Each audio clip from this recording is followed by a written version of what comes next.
নাই। কেন বলি নাই জানো?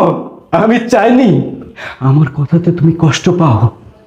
আমি তোমাকে কষ্ট দিতে চাইনি, কারণ আমি তোমাকে অনেক ভালোবাসি। জানো সোনালি, একটা প্রবাসী যখন প্রবাসে থাকে তার কতটা কষ্ট হয়, প্রবাস জীবন কতটা কষ্টের, কতটা বেদনাদায়ক জানো? সারা দিন রাত পরিশ্রম করার পর যখন বাসায় যাই না, খেতে পারি না, নিজের হাতে রান্না করতে হয়। নিজের হাতে রান্না করে তারপর সেই খাবারগুলোকে খেতে হয়।